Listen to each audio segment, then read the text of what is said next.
Where you at, The Berto? most painful celebrity deaths. Steve Irwin. On September 4th, 2006, 44-year-old Steve Irwin was filming an underwater documentary segment at Bat Reef off the coast of Australia. The wildlife conservationist, known worldwide as the crocodile hunter, had spent decades working with dangerous animals, including R.I.P. Big Steve, man. This nigga was the GOAT. I'm talking about the biggest GOAT. One thing though, that's just so crazy. I mean, this man was wrestling alligators, pythons, the most dangerous animals in the world. And the nigga went out to a stingray, bruh. Come on. crocodiles, venomous snakes, and sharks. That morning, Irwin and his crew were capturing footage for a documentary series called Ocean's Deadliest. Weather conditions had forced them to postpone other filming, so they decided to shoot some filler material in shallow water with stingrays. Stingrays are generally docile creatures that avoid confrontation with humans. R.I.P. in the chat, Fatal man. stingray R.I.P. attacks are exceptionally rare, with only a handful documented in history. Around 11 a.m., Irwin was swimming in chest-deep water above a stingray. He approached the animal to film it from above. The stingray, possibly mistaking Irwin for a predator or feeling threatened by the shadow above it, suddenly whipped its tail upward. The barbed tail struck Irwin multiple times in rapid succession. One strike pierced his chest, and the jagged barb penetrated directly into his heart, causing a 2-inch wound. The injury caused massive internal trauma and cardiac arrest. Irwin's crew immediately pulled him onto their boat and began CPR while rushing to shore. Despite frantic efforts to revive him, Steve Irwin was pronounced dead shortly after. The entire incident was captured on film, making it the only known fatal stingray attack ever recorded on video. However, the footage has never been publicly released and was destroyed at the request of Irwin's family. Yeah, as it should. It's sad that we get to see so much stuff nowadays. That's why we're so fucking desensitized, bro. I wouldn't want to even see that. The shocking death made headlines worldwide. Millions of fans who had watched Irwin fearlessly handle deadly crocodiles and venomous snakes were stunned that he died from an animal considered relatively harmless. In the aftermath, Irwin's family continued his conservation work through the Australia Zoo and Wildlife Warriors organization. Bruce Lee. On July 20th, 1973, 32-year-old Bruce Lee was in Hong Kong, working on his upcoming film Game of Death. The martial arts superstar and international icon appeared to be in perfect health and peak physical condition. That afternoon, Lee attended a meeting at the apartment of actress Betty Ting Pei to discuss the film. Around 7 p.m., Lee complained of a headache. Ting Pei gave him a tablet of Equagesic, a prescription painkiller containing aspirin and a tranquilizer. Lee took the medication and lay down to rest in a bedroom. Hours passed. When others tried to wake Lee for a dinner... Bruce Lee was a cokehead? What? I've never heard that. Is that facts? And I've never even, like, I mean, I know Bruce Lee wasn't alive, but I didn't know he went out tragically, though. He would not respond. Ting Pei and producer Raymond Chow attempted to rouse him without success. Why'd you time him out? They called Lee's personal physician, who arrived and spent 10 minutes trying to revive him. An ambulance rushed Lee to Queen Elizabeth Hospital, but doctors were unable to revive him. Bruce Lee was pronounced dead at age 32. An autopsy revealed that Lee's brain had swollen significantly, weighing about 13% more than normal. The official cause of death was cerebral edema, swelling of the brain. Pathologists determined that Lee had suffered a severe allergic reaction to one of the components in the Empigagesic painkiller. What? His brain's Are you serious? I did not know Bruce Lee went out like this. Sensitive reaction caused fatal swelling. The coroner's verdict was death by misadventure, meaning accidental death. The shocking death of someone so young and fit sparked immediate conspiracy theories. Wow. Over decades, people have speculated about everything from assassination by organized crime to a family curse, especially after Lee's son Brandon also died young in a freak accident. Some theories suggested heat stroke or dehydration. In 2022, researchers even proposed that Lee might have died from hyponatremia, essentially drinking too much water, which can also cause brain swelling.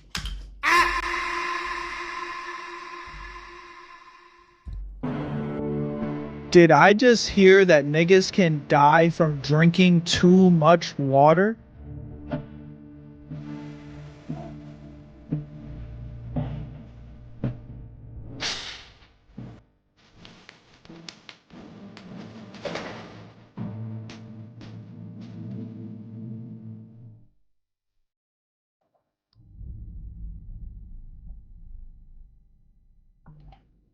Niggas can't get away with nothing, bro. This whole time, I'm drinking fucking 4 or 5 bottles of water a day, and you telling me this shit can harm my life? My God, nigga. However, the official medical conclusion remains that Bruce Lee died from an allergic reaction to medication. Lee's death remains one of the most discussed and analyzed celebrity deaths, a medical mystery that continues generating theories decades later. Isadora Duncan. On September 14, 1927, 50-year-old Isadora Duncan was riding in an open-air sports car through Nice, France. The American-born dancer had revolutionized modern dance and was known for her flowing, dramatic style both on stage and in daily life. Duncan was a passenger in an enamel car automobile driven by a young French-Italian mechanic named Benoit Falchetto. She was wearing one of her signature accessories, an extremely long, hand-painted silk scarf that hung loosely around her neck and trailed down her back. As the car accelerated down the street around 9 p.m., Duncan's scarf began flowing in the wind. The long fabric caught in the car's open-spoke rear wheel and became entangled in the rear axle. The scarf wound tightly around the rotating axle in an instant. Because the scarf was wrapped around Duncan's neck, the sudden tension yanked her violently out of the moving vehicle. Oh my God. The force was tremendous. Duncan was pulled backward out of the car and onto the cobblestone street. The scarf tightened around her neck like a noose, strangling her. Her neck broke from the violent force, killing her almost instantly. Yeah, that's like gotta be top 10 oralist ways to go out, bruh. No, couldn't be me. I'm sorry. That's tragic as fuck. I couldn't go out like this.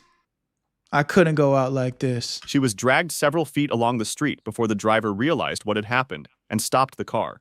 Nigga, you didn't see her body propel out? Nah, that nigga committed murder, gang. That nigga set her up. This nigga didn't see her body fly out of the passenger seat. He just kept driving. Oh, hell no, man. What the fuck? Yeah, miss me with that. Witnesses described the horrific scene of Duncan lying on the cobblestones, the scarf still wrapped tightly around her neck and tangled in the car's axle. She died before medical help could arrive. The bizarre accident shocked the world and became immediate international That nigga news. got away with Writer that? Gertrude Stein remarked that affectations can be dangerous, referring to Duncan's habit of wearing such dramatic flowing scarves. The manner of death was so unusual that medical professionals later coined the term Isadora Duncan syndrome to describe accidental strangulation by clothing or accessories caught in machinery. Damn, imagine going out so sad. They name, hey, dumb ways to die with your name. Yeah, bruh. Can't go out like that. Media coverage at the time described the death as an extraordinary manner for such a celebrated artist to die. Duncan's tragic end became one of history's most famous freak accidents, a cautionary tale about how fashion choices and moving machinery can combine with fatal results. Anton Yelchin. On June 19, 2016, 27-year-old Anton Yelchin returned to his Los Angeles home in the early morning hours after a rehearsal with friends. The rising star, known for playing Pavel Chekhov in the rebooted Star Trek films, lived in a house on a steep driveway in Studio City. Yelchin drove a 2015 Jeep Grand Cherokee, equipped with a controversial electronic gear shifter. Around 1:10 a.m., Yelchin parked his SUV on the sloped driveway and exited the vehicle. What he apparently didn't realize was that the gear shifter's confusing design had left the vehicle in neutral rather than park. The Jeep began rolling backward down the incline. Yelchin was positioned between his vehicle and a brick mailbox pillar with a security fence when the SUV started moving. The Jeep pinned him against the brick pillar and metal security gate. The crushing force trapped his body between the vehicle and the solid structure. He was unable to escape or call for help. Friends found him several hours later. This nigga, bro. This nigga, a car rolled into him that he put into park or thought he put into park. Yeah, now we're starting to just get into dumb ways to die, bro. Still pinned between his Jeep and the gate. Emergency responders arrived quickly, Juke but and Anton Pegger, Yelchin was please. pronounced dead at the scene from traumatic asphyxia caused by the crushing compression. He had likely lived for several minutes while trapped, unable to breathe properly due to the pressure on his chest. The tragedy became even more disturbing when investigators revealed that Yelchin's vehicle was part of a massive recall. Fiat Chrysler had recalled over 1 million vehicles, including his model, because the electronic gear shifter design confused drivers. The shifter's design made it difficult to determine what gear the vehicle was actually in, leading to numerous rollaway incidents. Yelchin had received recall notices but hadn't yet brought his vehicle in for the repair. His parents filed a wrongful death lawsuit against Fiat Chrysler, arguing that the defective design killed their son. In 2018, yeah, I'm suing the fuck out of you niggas. I need $1 billion. The family reached a confidential settlement with the automaker. Yelchin's shocking death robbed Hollywood of a promising talent and became a cautionary tale that prompted automotive companies to reconsider electronic shifter designs. David Carradine. On June 4, 2009, 72-year-old David Carradine was staying at the Swiss Hotel Nilert Park in Bangkok, Thailand, while filming a movie. The actor, famous for the 1970s television series Kung Fu and Quentin Tarantino's Kill Bill films, had checked into the hotel alone. On the morning of June 4th, a hotel maid entered Carradine's room for housekeeping. She discovered his body in the closet. Carradine was found hanging with a rope around his neck and genitals. He was unclothed. Thai police were called immediately and began investigating. Initial reports suggested possible self-harm, but evidence quickly pointed toward a different conclusion. The scene indicated accidental death during a solitary intimate act gone wrong. Thai authorities determined that Carradine had died from asphyxiation, but not intentionally. A second autopsy conducted in the United States confirmed the findings: death by asphyxiation with no evidence of self-harm. The conclusion was that Carradine had accidentally strangled himself during a dangerous practice.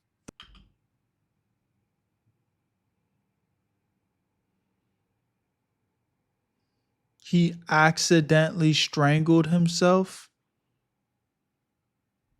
while trying to pleasure himself. So I be telling y'all, some of y'all niggas be too fucking freaked out. Too fucking freaked out. That's your damn problem. You lead a life of lust, you're finna get bust, man. Jesus. The circumstances of He was the original Goonacide. This is the original Goonacide. Carradine's death ignited a massive media frenzy. Tabloid newspapers published graphic leaked photographs from the death scene, causing tremendous anguish to his family. Some family members this is the original Goonacide, chat. About possible foul play, suggesting he might have been attacked. However, authorities in both Thailand and the United States consistently ruled the death accidental. Carradine's death certificate officially listed the cause as asphyxiation due to accident. The incident remains one of Hollywood's most startling celebrity deaths, demonstrating how a public figure's final moments can be shockingly at odds with their carefully cultivated image. Vic Morrow.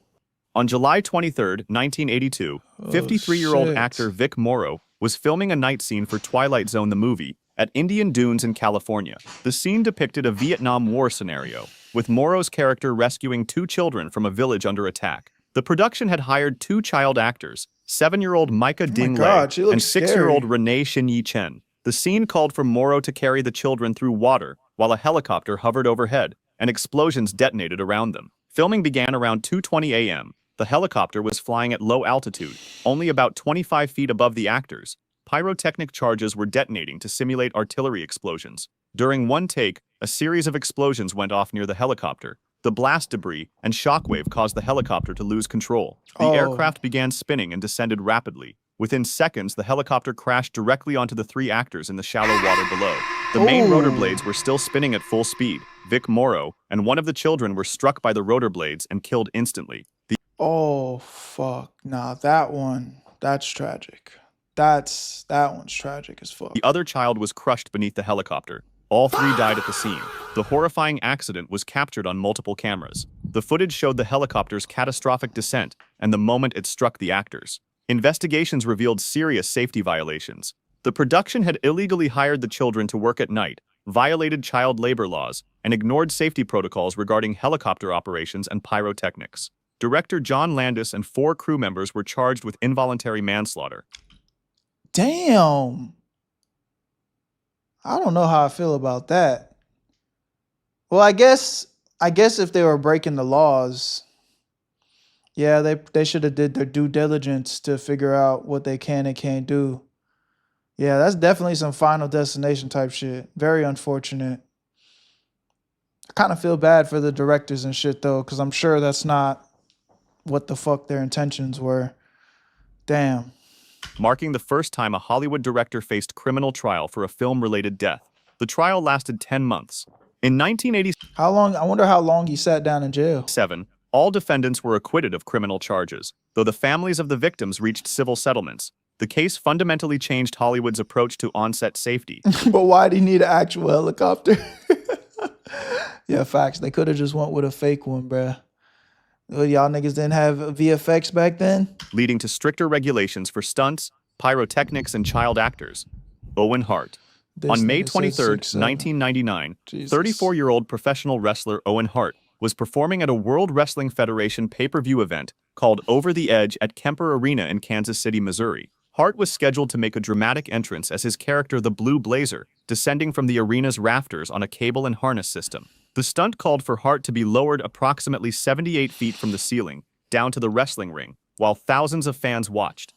Around 8 p.m., Hart was secured in a safety harness and lifted into the rafters above the arena. The harness was attached Yo, is this a public execution, bro? to a cable controlled by a winch system. However, the setup used a quick-release mechanism that could be accidentally triggered. As Hart was being positioned above the ring, something went wrong. The quick-release clip disengaged prematurely, likely triggered accidentally by Hart's own movements. Hart plummeted over 70 feet, falling from the rafters directly toward the ring. He struck the top rope of the wrestling ring chest first, before landing in the ring.